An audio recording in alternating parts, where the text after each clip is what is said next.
So the first lesson, lesson one, is about understanding anxiety and really getting to be able to identify, what anxiety is, why we experience it, where it comes from, how to manage it, how to identify it, how to understand when it's something good, because anxiety, it can be good. It's necessary for human survival.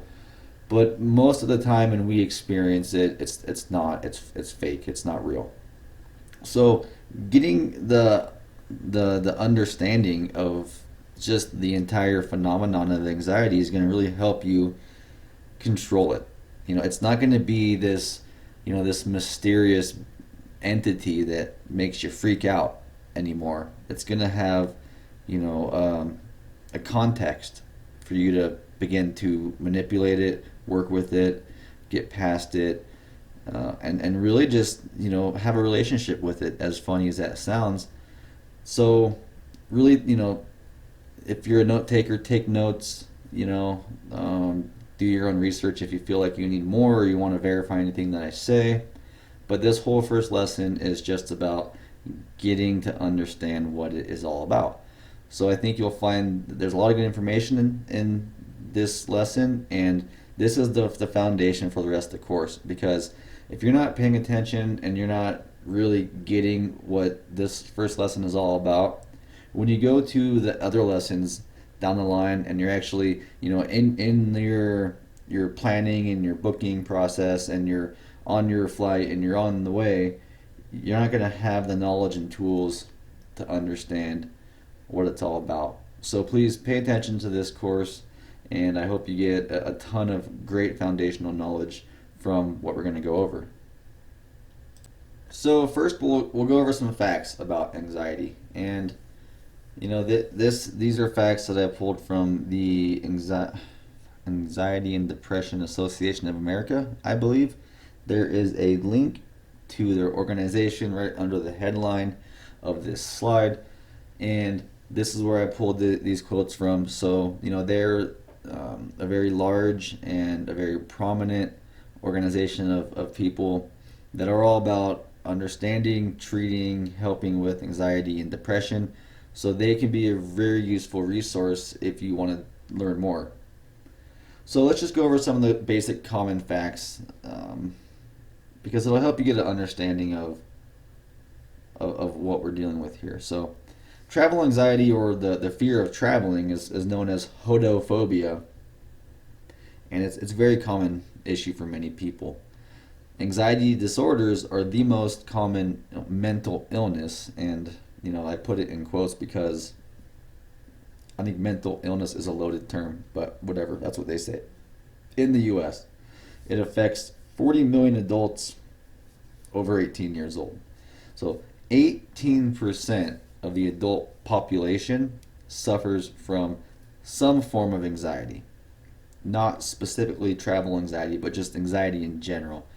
So, my question is, if 1/5 of the population is dealing with some form of anxiety, it's very, very common. And that's not like a static number. That's like 20% of the adult population base at any given time has 20%. So as some people are just beginning their anxiety disorder issues, some are defeating them and getting past them. So it's a continual process. But the good thing is anxiety disorders are highly treatable. They really are, because it's all mental.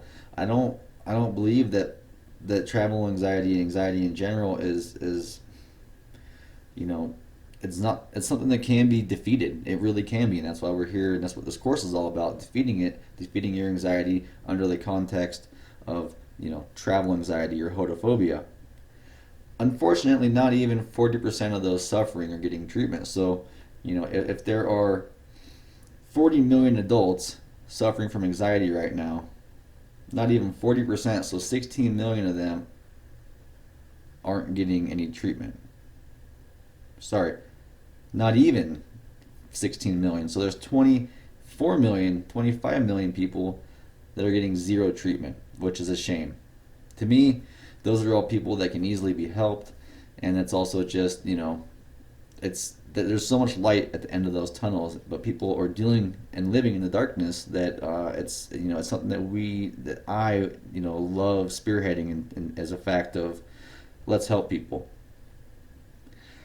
People with anxiety disorders are 3 to 5 times more likely to go to the doctors and 6 times more likely to be hospitalized for psychiatric disorders. Now, my anxiety was pretty strong. I never went to the doctor for it. I went to a psychiatrist one time, and that was all I needed. And then we're going to go over, kind of what she told me, I think in the next slide or two. But I never took anti-anxiety pills or antidepressants, and I never have been admitted to a psychiatric hospital.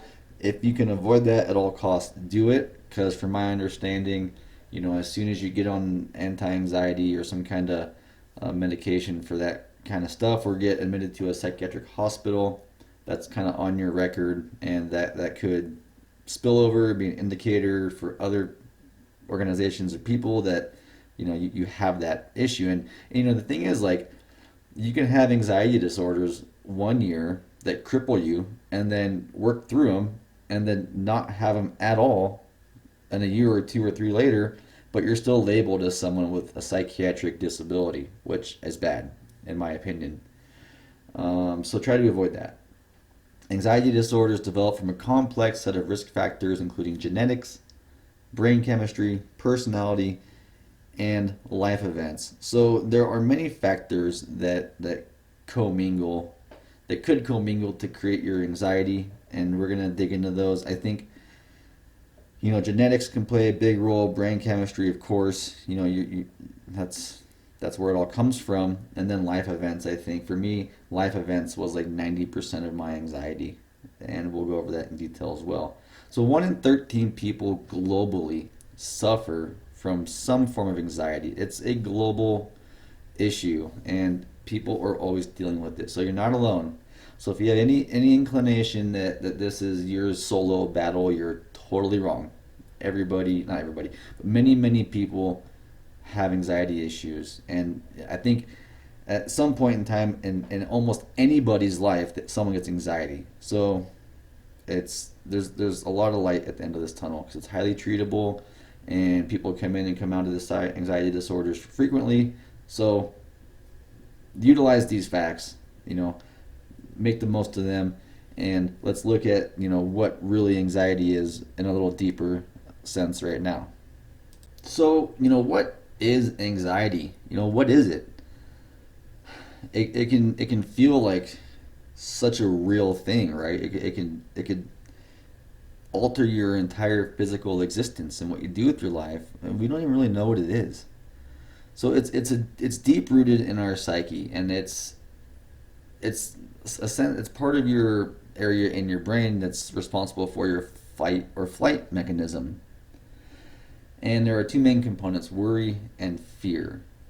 So it's deep rooted in our brain. It's very how would you say, ingrained, and it's very Neanderthal. Really, it's part of our old school survival mechanisms, and we experience it because sometimes we are in threatening situations, and our brain is attempting to alert us and get us to safety and understand what it is that's going on in the physical world around us. So put yourself in the shoes of a caveman or a hunter-gatherer, whatever, and you're in nature, you're in the woods, you're in the forest, and you're picking berries or whatever you're doing, foraging for food, and you hear a rustle in the bushes 15 feet away.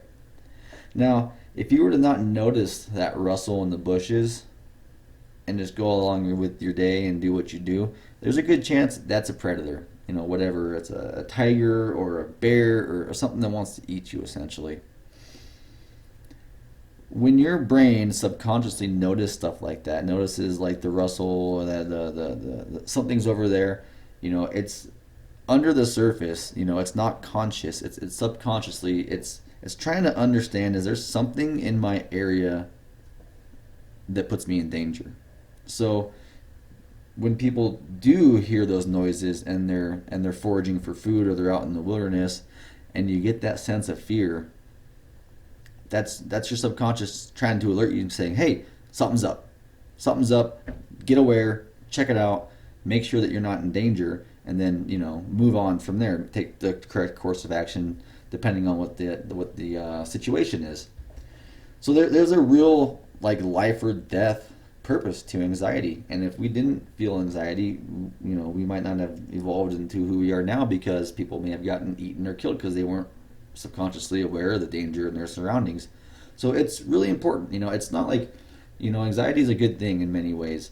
The problem is that when anxiety is based on false pretenses, a lot of the times there is no real danger.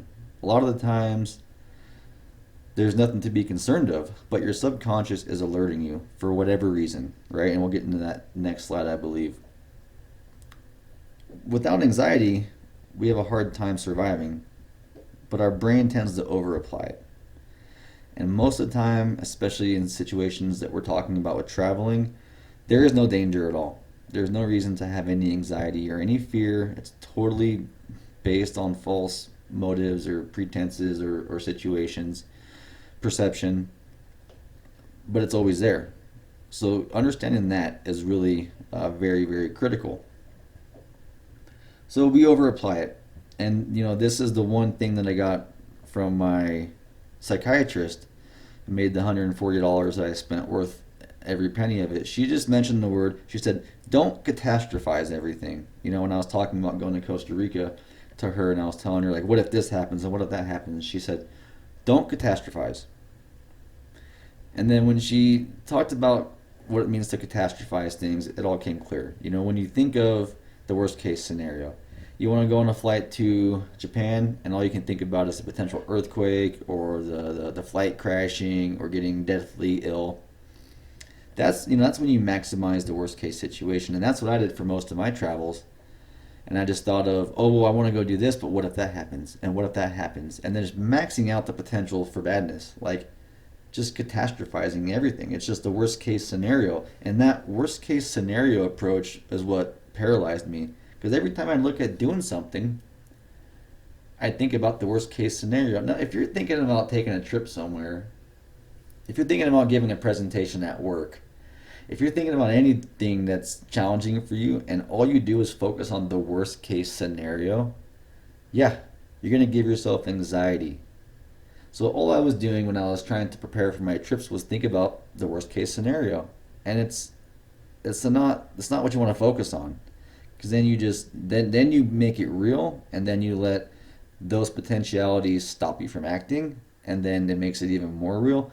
So we're gonna eliminate all catastrophizing, and we're gonna take it from a negative worst case scenario outlook to a very positive best case scenario outlook. And this becomes easier to do when you realize that anxiety is all in your head. Like, it's a thought, and it's a subconscious thought. It's deep rooted mammalian. It's in the core of your brain. It's what humans needed to have in order to survive. They needed this subconscious alert mechanism that would, help them to decipher their physical surrounding to ensure they're not in danger. It's your brain attempting to alert you of something is wrong. Right? Now, this is where it all becomes real, because your subconscious is telling you, alert, alert, look out, something's up, right? Now, nothing could be up. Everything could be 100% fine and dandy, and you're safe, and there's nothing to be concerned about.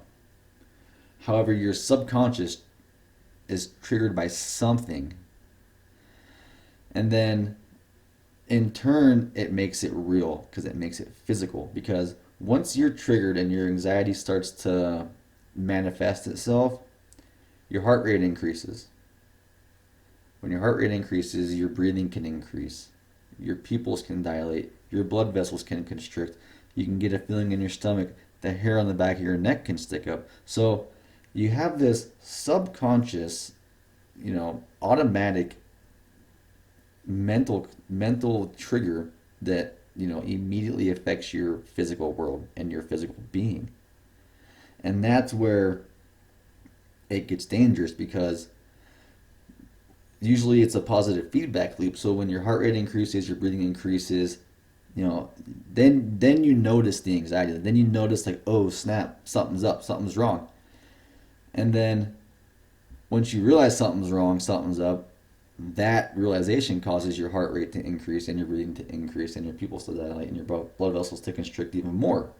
And then once that all happens, it makes you more anxiety. So you just have this feedback loop where you get triggered, your heart rate increases, you notice your heart rate increasing, you get nervous because your heart rate's increasing, then your heart rate increases more, which causes you to get more nervous, which causes your anxiety to take off, and it's all in your head, you know. It really is all in your head. Eventually, sooner or later, occasionally, there's a real threat, real danger. Maybe there's a car accident or something's up. Maybe there could be, who knows, a terrorist attack in the city that you're in. You have to escape, get to safety.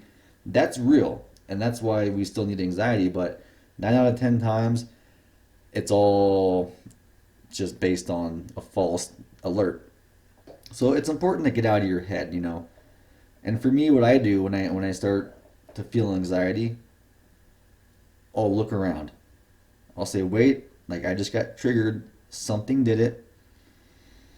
And it could just be a thought. I mean, literally, it can be a thought that triggers anxiety. And it could be an automatic thought, not even like a purposeful thought. Like you're just sitting on the plane and everything's fine.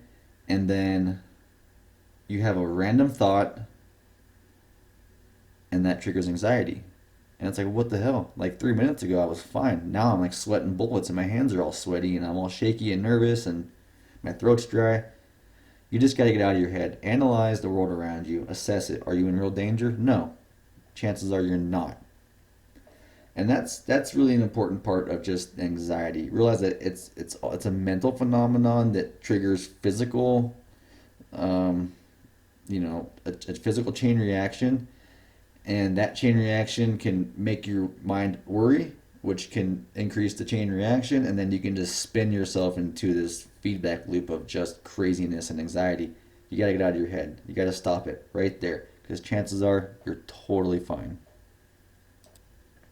And like barring some kind of chemical imbalance in your brain, which could be due to something that happened at birth or maybe some kind of chemical dependency, um, which I think isn't the common source of anxiety. You know, most of anxiety that is triggered in us as adults or as young adults is all because of past experiences. And so we're going to talk about ontology and what it is, because the ontological element I think is the biggest factor in our current day anxiety issues, because anxiety is also, I believe, growing as a trend, as a quote unquote illness around the world.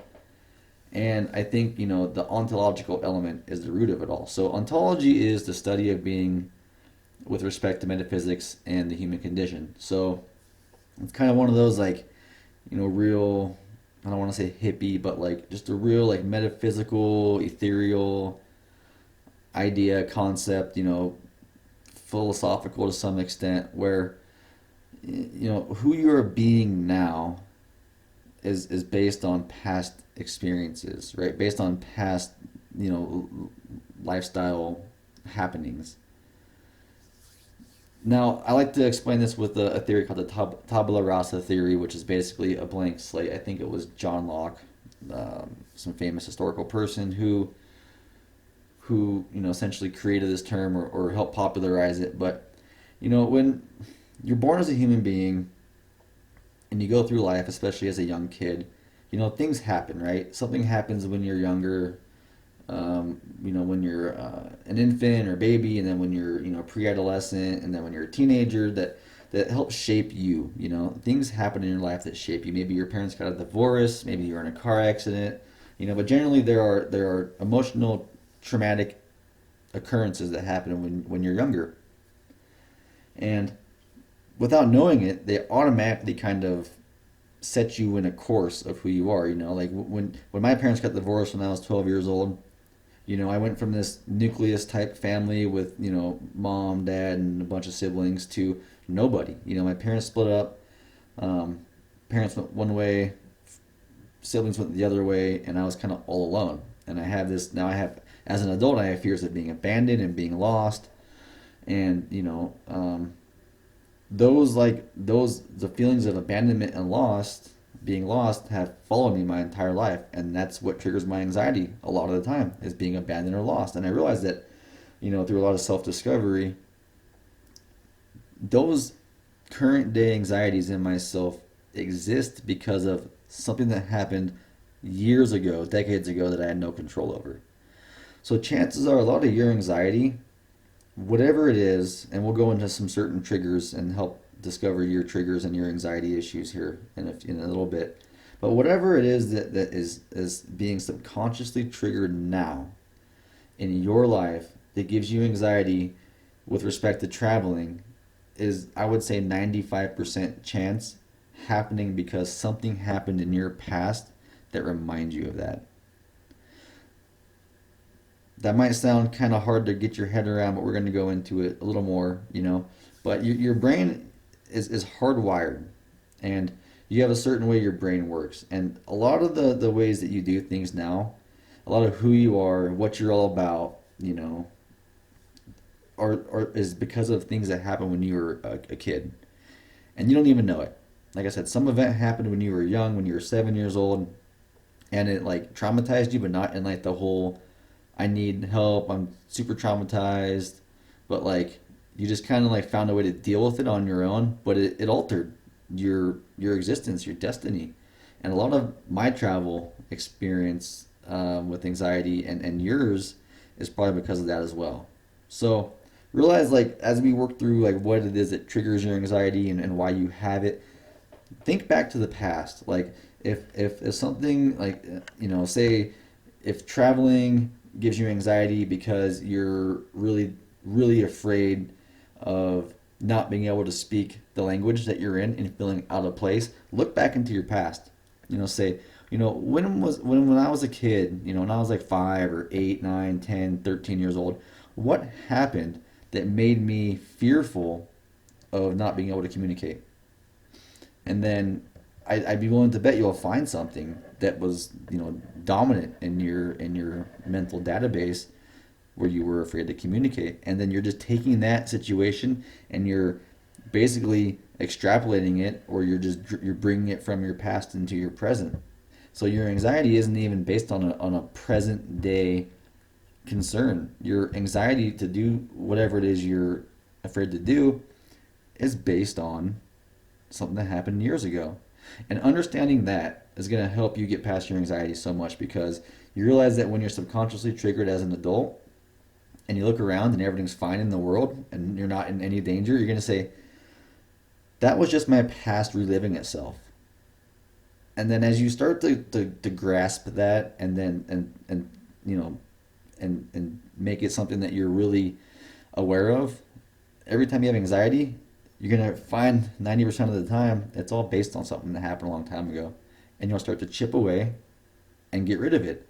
Because then your present self will say, you know what? This is ridiculous. I'm not even basing my anxiety off anything real in the present day world. So, look into ontology. Look into, there's a number of courses and training methods that you can utilize to get out of your head. And then in the end of this course, we'll have a slide full of books that I think are very useful for not only getting over your travel anxiety, but taking some of these concepts like ontology and extrapolating them, and you can learn more about them as well. So bottom line, most of your fears are based off things that happened years ago. Recognize them and get past them, and it'll make your life so much easier. So now that we're starting to understand that anxiety is real, a mammalian. It's a mammalian trait. It's subconscious. It's designed to keep us alive. It has a real purpose. It has a real place in our lives. It's absolutely mandatory and necessary for our survival. But we've taken it and we've over-adopted it. We've over-applied it. We insert anxiety and we allow ourselves to be triggered and have fears based on things that aren't even real. Not to mention, most of these fears and anxieties come from your past. So that's why when you're sitting on a plane or I'm on a plane and everything's great. I'm having a great time, and then I have a thought and I get anxiety and I start freaking out. Nothing in the physical world has changed. Everything is the exact same.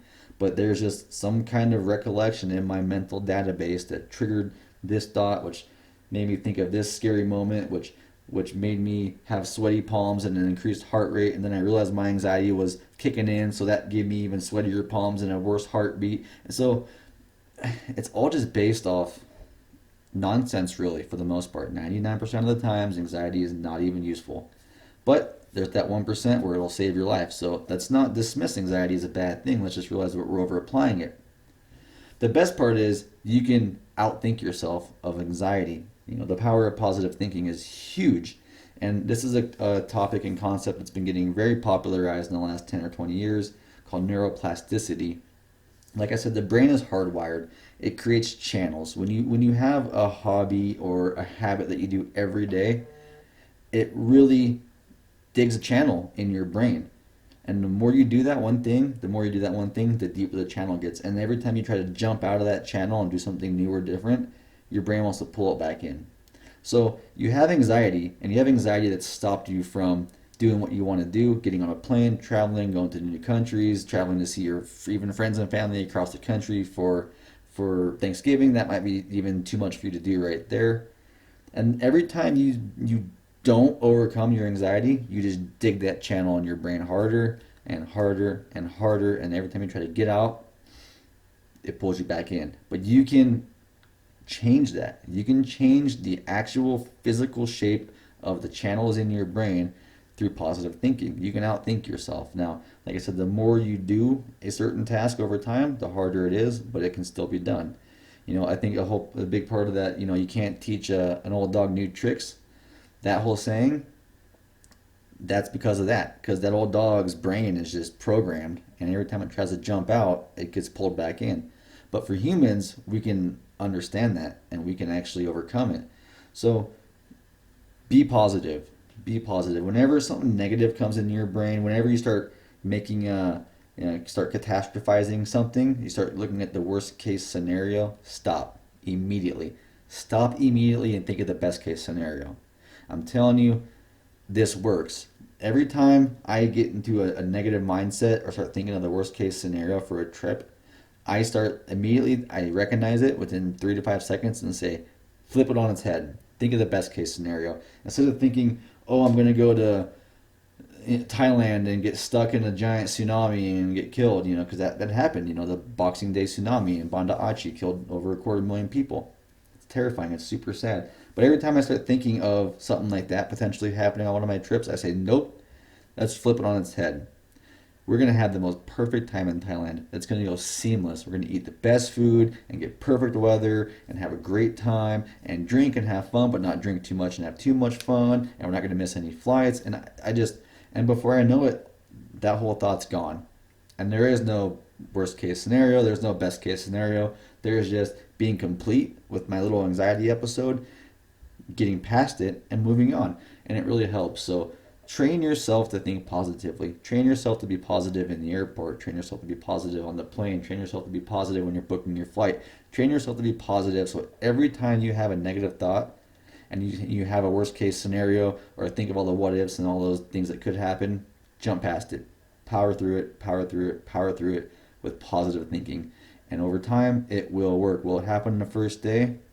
No. Is it going to happen the first month? A little bit. The first year? Yeah, you bet. After 10 years? Yeah. It's going to make a massive difference in everything you do. So don't downplay your attitude. It really is everything in so many ways. And when it comes to traveling, it's the most important thing. Because having a good attitude you'll help you have a good trip. Having a bad attitude, you'll have a bad trip. It's that simple. Again, anxiety is all in your head. And you gotta understand that it's subconscious and it's always working. So when it gets triggered, you assess, analyze, understand your situation. Once you realize you're not in danger, which is 9 out of 10 times, move on. Talk to people around you, right? Get out of your head. When you're in your head thinking about things that could happen, what could go wrong, you're ruminating on your anxiety. You have to get out of it. Talking to people is an excellent way. For an example, I on our flight to Bali, me and my girlfriend at the time sat next to a younger girl. I think she was like 19 or 20, and she just graduated high school, I think, maybe barely into college. And it was a 12-hour flight. Didn't talk to her at all the whole time. And then, we get close to the end and we're about 2 hours left before we arrive in Bali. Sorry, in Taiwan, because she had a layover in Taiwan, then she went to Thailand. She went to Bangkok after that. So we're getting close to Taiwan, and I'm thinking, you know what, I'll just say hi, whatever. It's good to talk to people. So I said, hey, how's it going? She looked at me and said, I'm terrified. I'm like, wow, kind of surprised because I've been sitting next to her for 10 hours and nothing would have given me any indication that she was terrified. I'm like, really? Why? She's like, because I'm traveling around the world by myself. I'm like, wow, that's super cool. Like, I don't even know if I had the courage at the time to do that. And I'm like, really? Well, tell me about it. She was flying from Los Angeles to Thailand to somewhere in Germany to somewhere else back home, like literally doing an around the world trip all by herself, 19 years old, and she was terrified. And so I talked to her about it and I gave her positive reinforcement like, man, that's awesome that you're doing this. That's really courageous. That takes a big person to, step up and tackle their fears head on. And after about a 10-minute conversation, she went from being completely terrified to, well, much more relaxed and just proud of herself. And, she had a sense of accomplishment already. I'm like, I helped reassure her, like, just by getting on this flight, you're doing it. You know, you have friends, be smart, use your street smarts. We'll go into, you know, mitigating your danger later in this course. But I just told her she's doing great. She has friends where she's going. She has connections. She has an itinerary. She has people at home. And I just said, wow, that's really admirable. And she spent 10 hours on that flight, just ruminating in her anxiety, just totally living in her head. And I wish I would have talked to her 9 hours earlier because she might have had a much more enjoyable flight. And it made me feel better too. It made me feel better about my trip because remember, we're flying into a volcano essentially in Bali, and I'm nervous too. So just this 10-minute talk with me and a complete stranger, it helped alleviate both of our anxiety. And I don't know what happened to her. I assume she had an amazing around the world trip and she's just fine back home where she lives in Southern California. But it was really, getting out of both of our heads was mutually beneficial. So I encourage you to talk to people. And I'm, believe it or not, I'm an introvert. I'm the kind of person who can just kind of be with myself all day long. I don't need people to make me feel, welcome or have a group of people that I have to talk to. I can be very introverted. So it's harder for me to talk to people, especially strangers on a plane. But it'll help you, I promise. It really will. I've talked to many people on flights, and it's been, honestly, I've had some great conversations, and I've gotten some amazing insight, and it's helped relax my nerves, and it'll help relax yours as well. So keep that in mind, because when you start talking to people, you begin the positive reinforcement of yourself. That you start to reverse the physiological side effects of anxiety, and over time, it'll just get less and less and less and less. And your anxiety will go from a 10 out of 10 to a 9 out of 10 to an 8 out of 10 to a 7 out of 10. And before you know it, 10 years later, your anxiety is almost non existent. And you did it all on your own. And you did it naturally. And you did it. And you're accomplishing so much for yourself. You're building your confidence. It's such a wonderful thing. And you're seeing the world. I don't think there's anything better than it, honestly. Traveling is so valuable for so many reasons, and we'll go into that later. But it's just do it. Like you're winning. You're winning in every single way possible. So get out of your head, talk to people, and be positive. That's really what it takes over and over.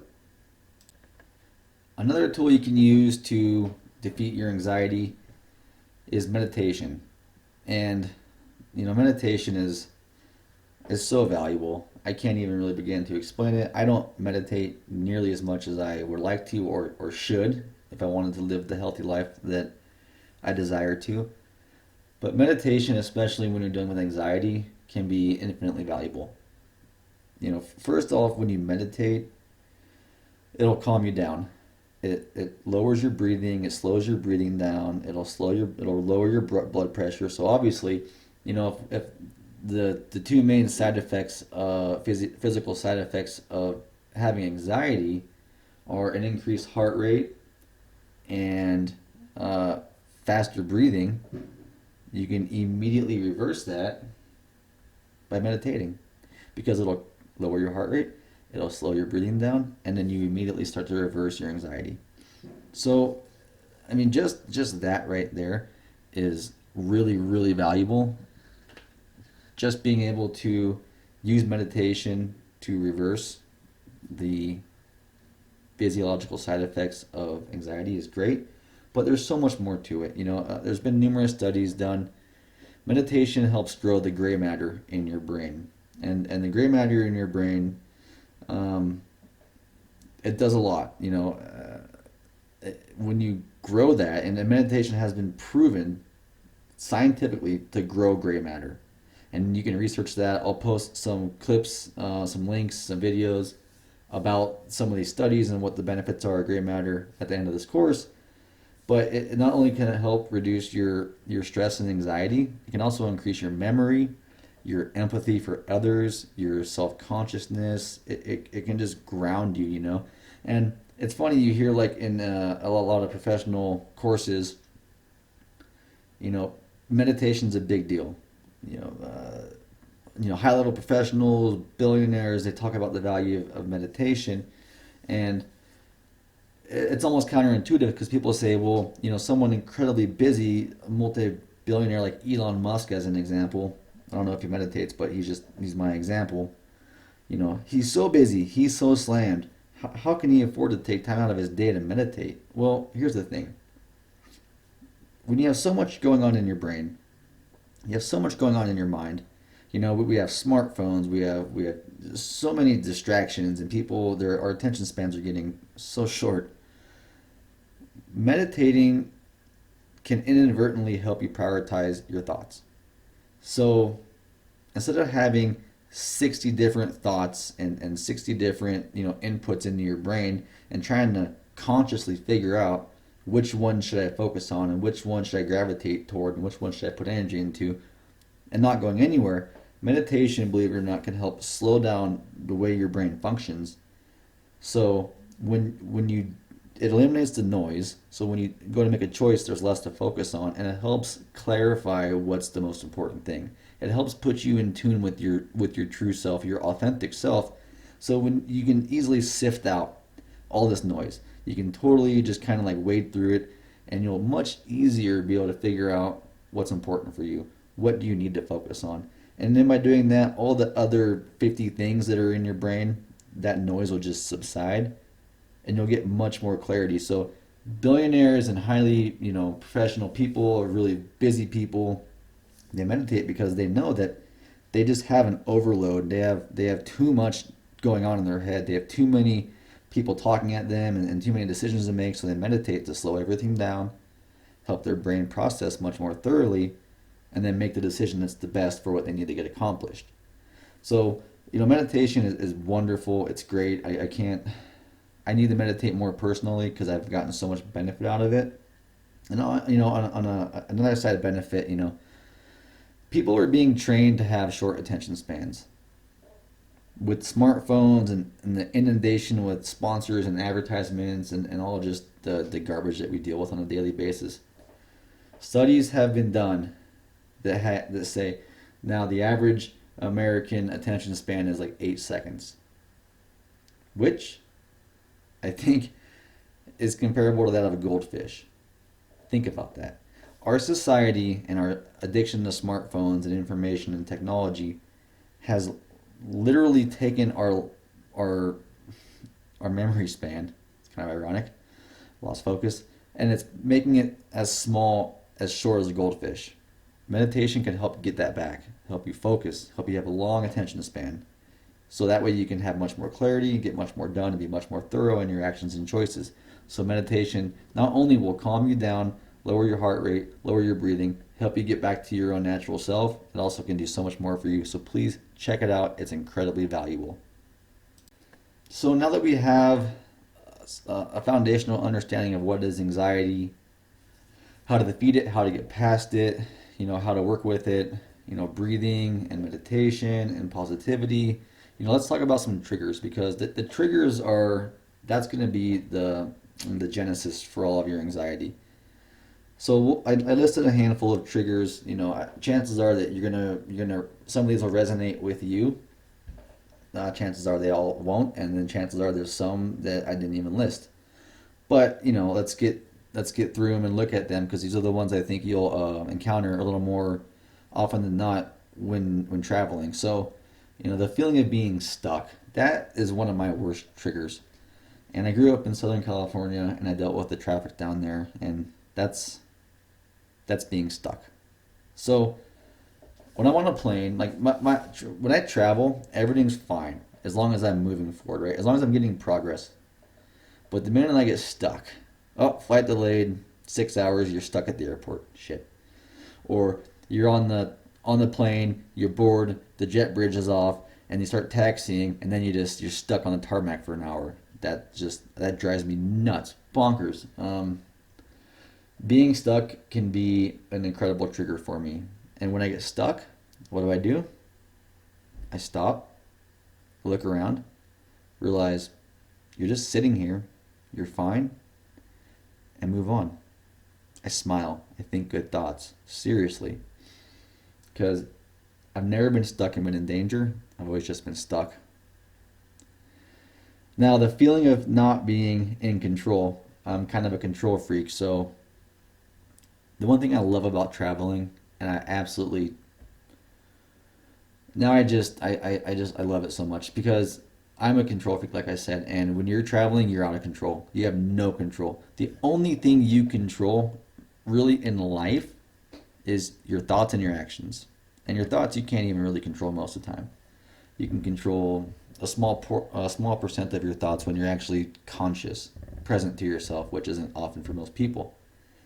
Traveling, you have no control. Give up all control. From the minute I get to that airport, I surrender all control to God. And whatever, religious or not, God, Allah, if you're atheist, whatever it is that makes you feel better, just surrender control, because you don't have any. All you have is control over your thoughts and your actions, and the rest is up to destiny. But that can be a big trigger as well. Being lost, that's a big one for me as well. Like I said, my parents split up, family totally got torn apart. Being lost, being abandoned, those are two of my biggest triggers in life in general for my anxiety. Being lost is a big one for me, especially while traveling. Not knowing where I'm at, not knowing where I'm going. And we work through that, and later in the course we talk about some apps, some ways to use your technology, some way to not use technology and just rely on old school methods. But being lost can be a trigger as well. Going into the unknown, people going into a situation that you don't know what to expect, that can be a big trigger. And that's all traveling. And you're in that unknown zone for the entire time of your travel. So if going into the unknown is a trigger for you, yeah, get ready. Because everything you do from the minute you step foot on that airport, get on that plane, and go and come back is all unknown. And we're going to help you understand how to prepare for the unknown. We're going to walk through everything in the travel course about the unknown and making it known. But you can only do so much preparation from afar. When you're there, it all gets more real. But we can easily identify the unknown and make it much more known before we go. Actually, by a lot. Running out of money or losing your financial security, a big one for me as well. I always bring cash. I always bring plenty of credit cards, and I'll talk about this later, but this can be a big trigger for others as well. Overusing drugs and or alcohol. This includes pharmaceuticals. In the phrase itself, overusing, should be apparent that you're doing too much, and that can totally throw your nerves off. Like in Costa Rica, partied too hard, and it threw my nerves were shot, and it was bad. It was as close as I've come to losing it. Whatever losing it means, as close as I've come probably almost ever, through positive reinforcement and personal strength. Surpassed. I overcame, but be very careful. If you drink, if you're a frequent drinker, don't go overboard. If you rarely drink, be very, very subtle in your drinking because it could destroy your trip. Natural disasters, dangerous events, terrorism. Like I said, flying in the Bali when there was a volcanic alert going on. Going to Europe with the terrorist stuff. Even in the U.S., terrorism, whatever that might mean for you, can be dangerous. So these are common triggers that people deal with. I've experienced all of these at one point or another. Chances are you will too. There are many more. I want you to explore your triggers. That's part of your homework assignment for this course.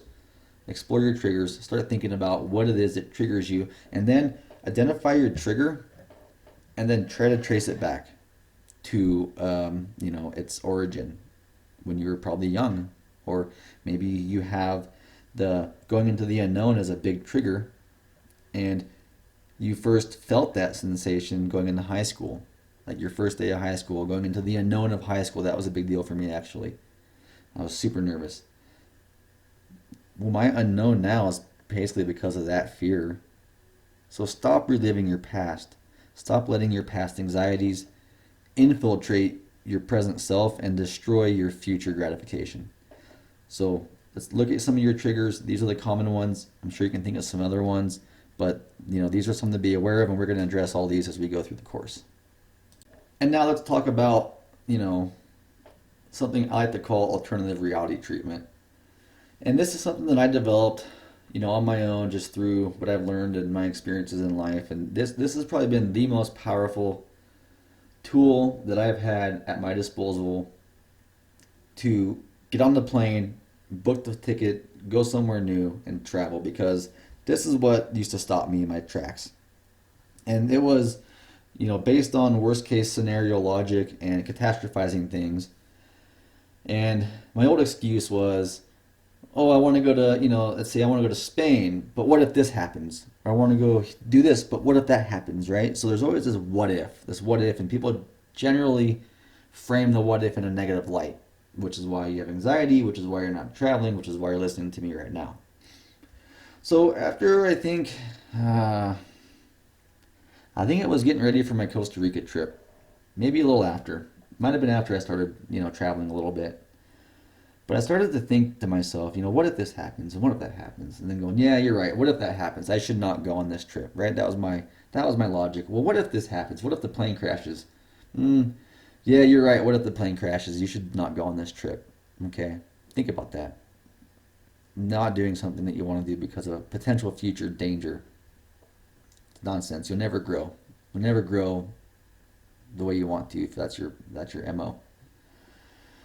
So then one day I told myself, well, I was looking at going on a trip, and I was like, what if I go on this trip and something bad happens? And then I thought to myself, well, what if I don't go on this trip and something bad happens? Okay?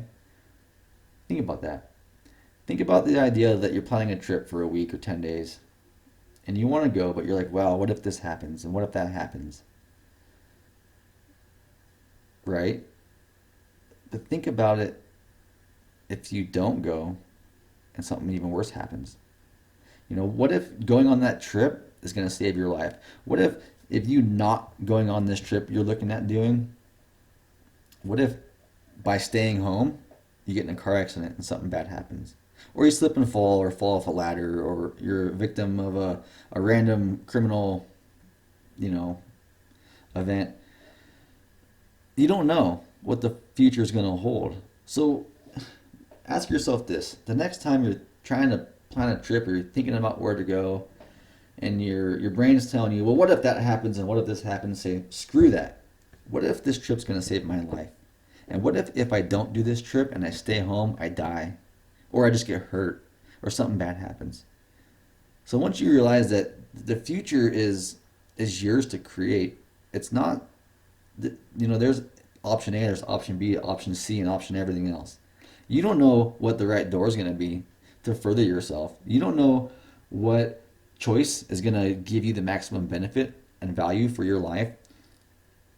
But by not doing something you want to do, by limiting yourself, by holding yourself back, by letting irrational fears get the better of you because of something that might happen, that might be bad, if that's your outlook, switch it on its head. Just like take the worst case scenario, make it a best case scenario.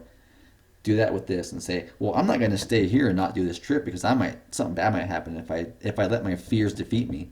And that's like all hypothetical and conceptual. But the 100% truth is, if you let your potential fears hold you back, that's digging that channel in your brain even harder that you can't do it, that you shouldn't go. So even by accepting your fate and going on the trip, not only are you rewiring your brain to be more courageous, you're also defeating this whole what if BS. Because what if going on this trip to Costa Rica or New Zealand or Africa, what if that is the gateway to your ultimate success in the future? What if that is what you need to be the person you want to be? Taking you from your current self to your desired state and having you have full fulfillment.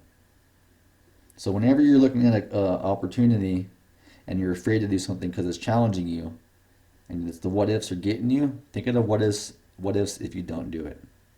And this has been my main tool for helping me travel and plan every trip. Because every time I go to do something that's challenging and scary for me, I say, well, what if I don't? And every time I've been satisfied by doing what I'm scared of. And I got a feeling you will be too. So understand this, learn it, use it, adopt it, and you'll be happy that you did. So that's it. I hope that wasn't too long, really. I'm trying to keep my lessons to about an hour. I want to provide enough content, background, value for you to get your money worth out of this to prepare you for your travels. But I also want to be succinct. So hopefully you got the good understanding and the foundation for anxiety on lesson one. That the summary is, I defeated my travel anxiety. You definitely can too. I am 100% confident of that. Anxiety is also incredibly common. I don't think you should let it make you feel like you're an outcast or an outsider, because many, many people have it. It's hardwired into your brain. It's not going to go anywhere. So learn to live with it. And it is all in your head, but it does affect your body physically and immediately. So once you are able to catch that, it can be so much easier for you to help you learn how to stave off anxiety and move forward into your future powerfully. And chances are your anxiety, they're from your past experiences. So dig deep, dig deep in your past experiences and figure out what it is that's causing these present day triggers, because chances are you get to the root of your issue and it'll be that much easier to overcome. You can also power through your anxiety with just strong will, straight up courage. It's becoming a lost art, and you have all the courage in your being, more than you could ever fathom. Power of positivity is key. Again, meditation, incredibly valuable. Don't dismiss it. Please look into it, try it. It's totally worth it, and then some. Also, there are many triggers to your anxiety. We're going to help you prepare for them all. And we're going to help eliminate some of the unknown, give you the framework, give you some guidance and some hints and tips. And that way your international trips will be seamless. And like I said, I want you to easily save $500 on every trip you take from now into the future. So you're going to save the money that you spent on this course in your first trip, and then as an added bonus, you're going to defeat your anxiety. How's that for a deal? That's a killer value. And then also, you don't know what the future holds for you, but you do know if you consistently let yourself be held back by irrational fears, you're going to become a smaller person. Challenge yourself. You're a big person. You're listening to me right now because you want to be courageous and you want to overcome your fears. Now is the time. There are no excuses. Start small. Work your way up. But you can do it. There's no doubt about it. And of course, this wouldn't be a course if there wasn't homework. So I'm going to have you do homework for every one of these lessons because it's valuable. And on this slide, lesson number 1, homework, I I left off the bullet point about tracing back your triggers. Let's do that. Let's find out what are your triggers. List as many triggers as you can. What can you do to notice these triggers before they cause anxiety? What situations could you be in that would manifest your anxiety? And then go one step further and trace back your anxiety and your triggers as far back as you can into your youth. You know, chances are some of your biggest triggers you may have subconsciously developed when you were 3 years old, honestly. It's crazy. The human brain is incredibly powerful, and it's very poorly understood still. You know, my first memory in my life is being 2 years old and falling into the deep end of a pool and sinking to the very bottom and being probably about 10 seconds away from suffocating and dying if my brother and sister hadn't jumped in and saved me. And, you know, that has created a life of anxiety right there. I surf. The ocean terrifies me. I'm afraid of drowning. I grew up in a pool my entire life. Bottom line is your triggers come from somewhere way before you ever thought of traveling. So dig deep and find them. Breathing exercises. Take 10 deep breaths in through the nose and out through the mouth. Remember, you have multiple chambers of breathing. You have your upper chest. I think you have like your lower chest, diaphragm, and your stomach. These are things you learn when you get into meditation and Buddhism, things like that. Take 10 deep breaths in through your nose. Fill your upper chest chamber. Fill your lower diaphragm. Pull your diaphragm down. And then fill your stomach up. And then breathe out through the mouth. You learn how to do this well. The minute you get anxiety, you do 10 deep breaths. 90% of the time, you're going to reverse it within 30 seconds. A minute max. And then finally, meditate. For 10 minutes, right now, do it. Google how to meditate. I don't know. But just do it. Get in the practice of it. You know, if you only do it for this course and you do it 6 times, at least you're aware of it and you have the tool and the knowledge to where you can utilize it in your travels. I know when we went to Indonesia, I meditated frequently and I loved it. It was my morning routine and it helped me so much. That was like the most complete, awesome, funnest trip. I know I said Spain was, but Bali was like all in all just good vibes. And a lot of it was because of that mentality and that approach. Meditating, being calm, taking it all in, enjoying the scenery, trusting in the world, enjoying my companionship, and exploring. So that's it. I really hope you got a lot of value out of lesson 1. I mean, my only and sole and primary and main intention here is to help you get past your anxiety and get you traveling and defeating your travel anxiety. So I hope this was a good start. Thanks a bunch.